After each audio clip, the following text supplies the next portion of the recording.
First ever factory outlet, Chandanagar, Mukunda Jewelers, opening soon. No making charges.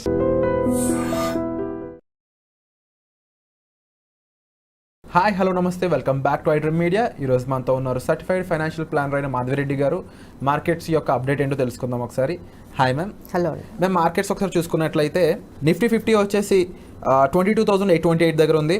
Sensex 75,000 change, bank Nifty 51,000, IT Nifty 32,000 change దగ్గర ఉన్నాయి. So markets అయితే గ్రీన్లోనే ఉన్నాయి. So weekend update ఏ విధంగా ఉండబోతుంది అంటారు? So markets ఈ week black మండేతో start అయ్యి good ఫ్రైడేతో close అయింది, పాజిటివ్గా క్లోజ్ అయిందని చెప్పొచ్చు. సో 22,000 కూడా బ్రేక్ అయిందండి మండే రోజు.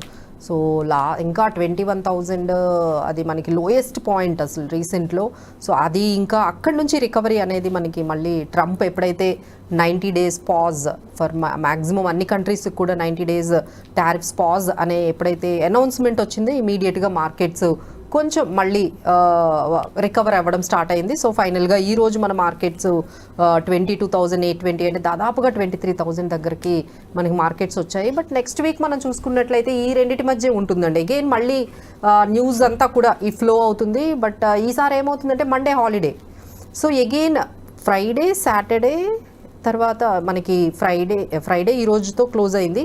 సాటర్డే, సండే, మండే 3 daysలో వచ్చే ఇన్ఫర్మేషన్ ఏదైతే ఉందో ఆ ఇన్ఫర్మేషన్ని బేస్ అయ్యి మనకి ట్యూస్డే రోజు మార్కెట్ రెస్పాండ్ అవుతుంది కాబట్టి సో మనం ఇప్పుడే అంతగా ఎక్కువ చెప్పలేమండి. ఎందుకంటే ఇన్ఫర్మేషన్ చాలా ఫ్లోట్ అవుతుంది. మొత్తం మార్కెట్స్ అన్నీ కూడా ఇన్ఫర్మేషన్ అంటే మీరు క్షణాల్లోనే యుఎస్ మార్కెట్స్ మీరు చూస్తే 6 trillion వైపౌట్ అయ్యి మళ్ళీ 6 trillion యాడ్ అయ్యింది జస్ట్ 10 minutes. అంటే ఆయన ఇచ్చిన ఏదైతే అనౌన్స్మెంట్ ఉందో ఒక్కసారి పాజ్ చేసి అనే అనౌన్స్మెంట్తోనే మొత్తం అంటే ఓవర్ ద నైట్ మొత్తం రికవరీ వచ్చిందండి. సో అలాంటి అనౌన్స్మెంట్స్ ఎన్ని రాబోతున్నాయో in the during these 3 days. ఈ 3 days బేస్ చేసుకొని మనకి ట్యూస్డే అనేది అవుతుంది. బట్ మా అంచనా ప్రకారం అయితే ఇది 22,200 అనేది మంచి సపోర్ట్గా కనిపిస్తుంది. ఇక మ్యాక్సిమం 23,000 అది ఒక రెసిస్టెన్స్ లెవెల్. సో ఈ మధ్యలోనే మనకి మార్కెట్స్ ఎంత బ్యాడ్ న్యూస్ అయినా సరే ఈ మధ్యలోనే మార్కెట్స్ ఉండేటట్టుగా మనకి స్ట్రాంగ్ సపోర్ట్ అయితే కనిపిస్తుందండి. సో అదే మనము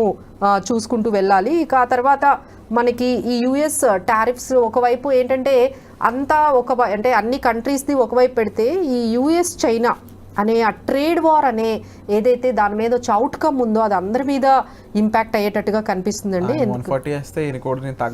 145% అంటే అసలు ఎట్లా ఎకానమీస్ అందరి మీద తీసేసి ఆయన మీద వేసినప్పుడు ఇంకొంచెం స్పెషల్. అవునండి, అవును. సో హీఈస్ అంటే చైనా కూడా ఊరుకోదు కదండి. దే ఆర్ ఆల్సో గెట్టింగ్ మిగతా కంట్రీస్ అందరినీ కూడా అదేనండి ఎండ్ కస్టమర్స్, ఇన్వెస్టర్స్. ఇప్పుడు ఈ మార్కెట్ లో ఎవరెవరైతే ఉన్నారో వాళ్ళు బాగా నష్టపోతున్నారు ఈ వాలటిలిటీలో. ఒకవైపు ఎండ్ కస్టమర్ కి అన్ని రేట్స్ అన్ని కూడా ఎస్పెషల్లీ యుఎస్ లో ఉన్న ఎండ్ కస్టమర్స్ కి అయితే ఏం చెప్తున్నారంటే ఇంత ప్రైస్ హైక్ లో ఇన్ఫ్లేషన్ పెరిగి రిసెషన్ కూడా స్టార్ట్ అవుతాయి, అలా ఉంది సిచ్యువేషన్. అవునండి, ఇది ఎలా ఉంటుందంటే ముందు ఇన్ఫ్లేషన్ కి అవుతుందండి. ఆ తర్వాత ఏమవుతుందంటే అది మళ్ళీ నెమ్మదిగా ఎవరు కొనే పరిస్థితుల్లో ఉండలేరు కాబట్టి అది డిఫ్లేషన్ లోకి వెళ్ళిపోతుంది. అంటే ప్రొడక్షన్ ఉంటుంది, కొనేవాళ్ళు ఎవరు ఉండరు. ఎందుకంటే అప్పటికే అది వాళ్ళ దగ్గర ఉన్న పర్చేసింగ్ పవర్ అంతా కూడా అయిపోతుంది. సో ఇదంతా కూడా చాలా అంటే ఇంపాక్ట్ అంతా మనకి ఒక క్రైసిస్ లాగా క్రియేట్ అవుతుంది. ఎందుకంటే 2 large economies. ఒకవైపు China second largest economy and US is the first the top most largest economy. ఈ రెండు ఎప్పుడైతే ఈ ట్రేడ్ వార్లోకి కానీ వెళ్ళిపోయాయంటే సో మనందరికీ కూడా చాలా వరకు అది నష్టాన్నే కలిగిస్తుంది. అంటే అందరూ వార్న్ చేస్తున్నారు ఆగండి అని, బట్ ఎవరు కూడా అగ్రిమెంట్స్తో మాటలతో కంప్లీట్ చేసుకున్నట్టుగా అయితే మనకి ఇప్పటికీ కనిపించట్లేదు. So we have to see the outcome. So ఆ వచ్చే న్యూస్ బట్టే మనకి ఇంపాక్ట్ అనేది కనిపిస్తుందండి. బట్ టచ్వుడ్ ఏంటంటే మన ఇండియా మాత్రం అంతగా ఎక్స్పోజర్ లేదు. అంటే చైనాకి ఎక్స్పోజర్ కానీ లేకపోతే యుఎస్ ఎక్స్పోజర్ ఇవన్నీ ఎక్స్పోర్ట్స్ మనం చూసుకుంటే అంటే డొమెస్టిక్ కన్జంప్షన్ మీదే మన ఎకానమీ అనేది చాలా వరకు డిపెండ్ అయ్యి ఉంది. అంటే ఎక్స్పోర్ట్స్ మీద మనము 20% వరకు మాత్రమే మన ఎకానమీ ఎక్స్పోజర్ అయింది. ఇక మిగతాదంతా కూడా మన డొమెస్టిక్ స్పెండింగ్ మీదే ఉంది. ఇక గవర్నమెంట్ కూడా ఏం చేస్తుంది, ఆర్బీఐ రెపో రేట్స్ తగ్గించింది, ఇంట్రెస్ట్ రేట్స్ తగ్గించింది. సో ఈ విధంగా మనం గ్రోత్ ప్రొజెక్టరీ మనం కూడా జీడిపిని పెంచుకుంటూ మన డొమెస్టిక్గా కొంచెం స్ట్రాంగ్గా చేసుకుంటూ ఉంటే I think that would be better అండి. ఎందుకంటే ఇప్పుడంతా కూడా గ్లోబలైజేషన్ నుంచి డీగ్లోబలైజేషన్ అయిపోతున్నాం. అంటే ఎవరి కంట్రీని వాళ్ళు కాపాడుకోవడంలో బిజీ అయిపోయారు. యుఎస్ ఏమో మా కంట్రీ మా ఎకానమీ అంటుంది, చైనా మా ఎకానమీ మా కంట్రీ అంటున్నారు. సో అందరూ కూడా మన ఎకానమీని ఇప్పుడు ఎలా స్టెబిలైజ్ చేసుకోవాలి, ఈ ట్రేడ్ వార్ నుంచి మనం ఎంత తక్కువ ఎఫెక్ట్తో బయటికి రావాలి, మన దగ్గర ఉండే ఆప్షన్స్ ఏంటి, ఎక్స్పోజర్ చేసుకోవడము, ఎక్స్ప్లోర్ చేసుకోవడంలోనే అన్ని కంట్రీస్ కూడా బిజీ అయిపోయండి. సో మన దగ్గర కూడా ట్రేడ్ అగ్రిమెంట్స్ అనేవి ఇప్పుడు బైలాటరల్ అగ్రిమెంట్స్ అనేవి కూడా స్టార్ట్ అవుతున్నాయి. ఇక ఆయనతో అందరూ కూడా చెప్తున్నారు కదా 50 కంట్రీస్ రెడీగా ఉన్నాయి నాతో మాట్లాడడానికి అని. So we have to see how the outcome will come. అంటే ఒక టైంలో వాలటైల్ మార్కెట్స్ వల్ల ఇద్దరు ఇబ్బంది పడుతున్నారు. ఆల్రెడీ ఇన్వెస్ట్ చేసిన వాళ్ళు, ఇన్వెస్ట్ చేయాలనుకుంటున్న వాళ్ళు. సో వీళ్ళిద్దరూ ఏం చేయాలో సర్టిఫైడ్ ఫైనాన్షియల్ ప్లానర్ గా వాళ్ళ ఫైనాన్షియల్ ప్లానింగ్ సంబంధించి ఏదైనా టిప్ చెప్తారా? సో కొన్ని ఇప్పుడు మార్కెట్ అంతా కూడా సెక్టార్ స్పెసిఫిక్ అయిపోయిందండి. కొన్ని సెక్టార్స్ బాగా ఇంపాక్ట్ అవుతున్నాయి, ఎస్పెషల్లీ మెటల్ సెక్టార్. ఎందుకంటే చైనా అంతా కూడా ఎక్స్పోర్టర్ ఇంపోర్టర్ మెటల్స్ లో వాళ్ళు ఎప్పుడైతే చైనాలో ఇన్ని ప్రాబ్లమ్స్ ఉన్నాయో లైక్ 145% వాళ్ళు, వీళ్ళేమో 84% వీళ్ళు ఎకానమీ మీద అంటే యుఎస్ గూడ్స్ మీద వేస్తూ ఉంటే, సో ఆల్ టుగెదర్ మెటల్స్ అయితే మాత్రం కొంచెం దూరంగా ఉండాలండి. సో హిండాల్కో కానీ సేల్ కానీ ఇలాంటి మెటల్ సెక్టార్స్ అయితే కొంచెం బాగా నెగిటివ్గా అయ్యేటట్టుగా కనిపిస్తున్నాయి. ఇంకా మనకి ఐటీ సెక్టార్ కూడా బాగా ఇంపాక్ట్ అయిందండి. ఎందుకంటే US is getting to slow down, they are getting into like some kind of అంటే మొత్తం గ్లోబల్ ఎకానమీ స్లో డౌన్ అయినట్టుగా మనకు కనిపిస్తుంది. సో ఆ ఇంపాక్ట్ డైరెక్ట్గా మనకి ఐటీ సర్వీసెస్ మీద మనకి కనిపిస్తుంది. సో ఐటీ కూడా కొంచెం వాలటైల్గా కనిపిస్తుంది. సో సేఫ్ జోన్ మన ఇండియాలో మనం ఏ సెక్టార్స్లో ఉండాలి అంటే లైక్ మనం ఎఫ్ఎంసీజీ మన డొమెస్టిక్ కన్జంప్షన్ మీదే బేస్ అయి ఉన్నాం కాబట్టి ఎఫ్ఎంసీజీ మీద వెళ్ళొచ్చు, అలానే డిఫెన్స్ సెక్టార్స్ మీద వెళ్ళొచ్చు. Banking and financial services are doing very well. అంటే బ్యాంకింగ్ అంటే ఇప్పుడు ఆ రెపో రేట్స్ తగ్గించారు కాబట్టి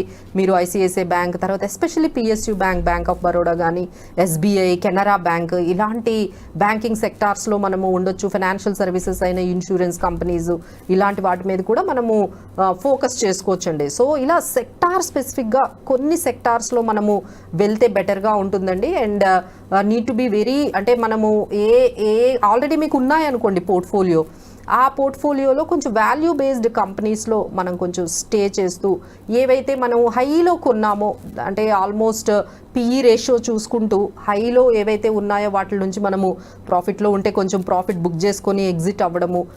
ఇక ఇలా ప్రతి ఒక్కటి కూడా వాళ్ళు ఎవరైనా ఎక్స్పర్ట్స్ దగ్గరికి వెళ్ళి వాళ్ళ పోర్ట్ఫోలియో అంతా కూడా ఎగ్జిస్టింగ్ ఎవరైతే క్లయింట్స్ ఉన్నారో, ఎగ్జిస్టింగ్ ఇన్వెస్టర్స్ ఉన్నారో వాళ్ళ పోర్ట్ఫోలియోని మొత్తం ఒకసారి చెక్ చేసుకొని ఏమైతే బెటర్గా ఉన్నామో వాటిని మెయింటైన్ చేస్తూ ఏవైతే ఇక వద్దు అనుకుంటున్నారో వాటి నుంచి మనం ఎగ్జిట్ అయిపోతూ, అలానే స్కీమ్స్ కూడా రిస్క్ టేకింగ్ ఎబిలిటీ బట్టి మనం డెసిషన్ తీసుకోవాలండి. మీరు రిస్క్ టేకింగ్ ఎబిలిటీ తర్వాత నెక్స్ట్ ఏంటంటే టైం హారిజన్.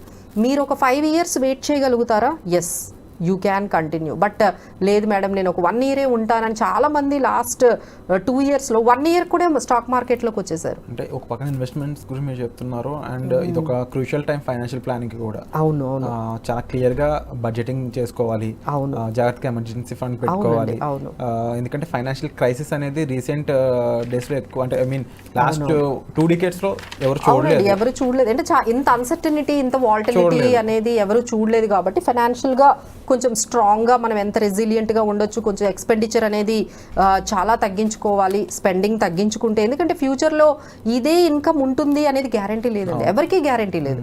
ఇదే ఇన్కమ్ మనకి ఫ్లోట్ అవుతుంది అనేది గ్యారంటీ లేదు. కాబట్టి ఉన్న ఇన్కమ్ ఉన్నప్పుడే మనం కొంచెం ఎక్స్పెండిచర్ ఏదైతే అవసరమో అంతవరకే ఖర్చు పెట్టుకొని మిగతాది మనకి ఇన్వెస్ట్మెంట్స్ సేవింగ్స్ చేసుకుంటే ఎలాంటి షాక్స్ వచ్చినా, ఇంక ఈ షాక్స్ అన్నీ కూడా సో కామన్ అయిపోతున్నాయండి. ఎవ్రీ టైం ఏదో ఒకటి మనకి అది రష్యా వార్ స్టార్ట్ అయింది, అక్కడ నుంచి యుక్రెయిన్ రష్యా వార్, తర్వాత అక్కడ నుంచి ఎలక్షన్స్ అన్నారు, యుఎస్ లో ఎలక్షన్స్, ఇండియాలో జనరల్ ఎలక్షన్స్, రెగ్యులర్ గా ఇక బడ్జెట్ అన్నారు, తర్వాత గ్లోబల్ హెవీ ఈవెంట్స్ వస్తూ ఉన్నాయి. కాబట్టి so it's very common, everyone has to be ready. మీ వరకు ఎంతవరకు ఇంపాక్ట్ అవుతుంది అనేది మనము గమనించుకుంటూ డెసిషన్స్ తీసుకోవాలండి. అలానే మనకి ఈ టీసీఎస్ రిజల్ట్స్ కూడా వచ్చాయండి. టీసీఎస్ రిజల్ట్స్ కూడా మార్కెట్ ఎక్స్పెక్టేషన్స్ కి రాలేదు.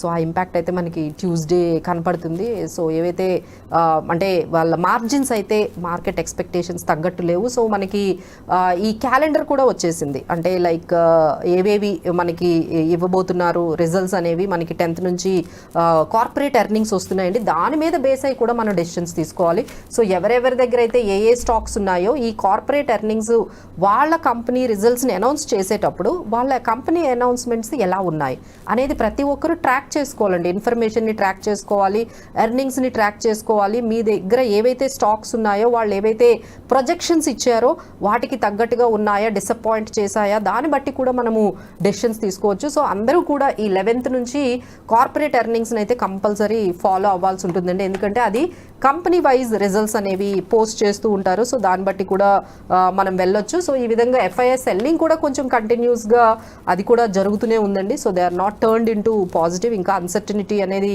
కనిపిస్తుంది, అది మన గోల్డ్లో కనిపిస్తుంది. ఎస్పెషల్లీ ఇంత గోల్డ్ షైన్ అవుతుందంటేనే మనం అర్థం చేసుకోవాలి రిస్క్ అనేది మార్కెట్లో. అంటే ఒక అనలిస్ట్ నుంచి ఒక ఇన్ఫర్మేషన్ చూసాను, అరౌండ్ 1985-65 రూపీస్ ఏదో, I don't know is it accurate or not, right no అది 1 lakh అంటే నమ్మలేకపోతున్నాం అని చెప్పేసి వాళ్ళ నాన్నగారు అంటున్నారంట. అవును, దట్ వాస్ క్వైట్ సర్ప్రైజింగ్. అంటే గోల్డ్ పెరుగుతుందండి, అందులో మనం అందరం చెప్పాల్సిందే, చెప్తూనే ఉన్నాం. ఎందుకంటే గోల్డ్ మార్కెట్ లాగా వెనక్కి రావడం అనేది జరగదు, కానీ ఇంత ఫాస్ట్గా పెరగడం అనేది, అంటే ఎవ్రీ ఇయర్ గోల్డ్ 25% రిటర్న్స్ ఇవ్వడం ఏంటండి అసలు 25%. ఈ ఇయర్ ఆల్రెడీ 15-20% పెరిగిపోయింది జస్ట్ 4 monthsలోనే. సో ఇది వెరీ అన్ఎక్స్పెక్టెడ్, ఒక్కసారిగా రిటర్న్స్ అనేవి అనేవి తీసుకునే టైం ఇది. ఫైనాన్షియల్ గా ఒక ప్రొఫెషనల్ హెల్ప్ తీసుకోకుండా ఓన్ డెసిషన్ తీసుకుని ఇబ్బంది పడొద్దండి. చాలా మంది ఇబ్బంది పడుతున్నారు, మాకు కామెంట్ సెక్షన్లో కానీ పర్సనల్గా కాల్స్ చేసి చెప్తా ఉన్నారు. సో ఏదైనా ఫైనాన్షియల్ డెసిషన్ తీసుకోవాలనుకున్నప్పుడు, ఫైనాన్షియల్ ప్లానింగ్ చేసుకోవాలనుకున్నప్పుడు, ఇన్వెస్టింగ్ చేసేటప్పుడు కూడా ఒక ప్రొఫెషనల్ హెల్ప్ అనేది compulsory. That's why we're doing such interviews with professionals. మనం చేసే ఇంటర్వ్యూస్ అన్ని కూడా ప్రొఫెషనల్ చేయడానికి గల కారణం అదేనండి. సో ఒక ప్రొఫెషనల్ అయిన ఒక సర్టిఫైడ్ ఫైనాన్షియల్ ప్లానర్ని మీరు మీట్ అయినట్లయితే ఒక రైట్ వేలో మీకు గైడెన్స్ దొరుకుతుంది. మార్కెట్లో లాభాలు సంపాదించకపోయినా పర్లేదు, కానీ నష్టపోకుండా ఉండడం చాలా ఇంపార్టెంట్. ఈ టైంలో ఏంటంటే ప్రొటెక్షన్ మీద మనము, అంటే ఈ 1 year కొంచెం ఛాలెంజింగేనండి. ఈ 1 year కూడా ఎవరు కూడా ఎక్కువ రిటర్న్స్ వస్తాయని ఎక్స్పెక్ట్ చేయకండి. ఈ 1 year కూడా ఛాలెంజింగ్గా ఉంటుంది, ఇంపాక్ట్ అంతా కూడా 1 year వరకు ఉంటుంది అంటున్నారు. సో ఈ 1 year ఎక్స్పెక్టేషన్స్ తగ్గించుకొని మన సేఫ్ గార్డ్గా మనం ఎంతవరకు పెట్టుకోవాలి మన పోర్ట్ఫోలియోస్ని, దాని మీద ఎక్కువగా కాన్సన్ట్రేట్ చేస్తే then after 3 years you can see the wealth creation అనేది కొంచెం ఫాస్ట్ అవుతుంది. True ma'am, thank you so much for the analysis.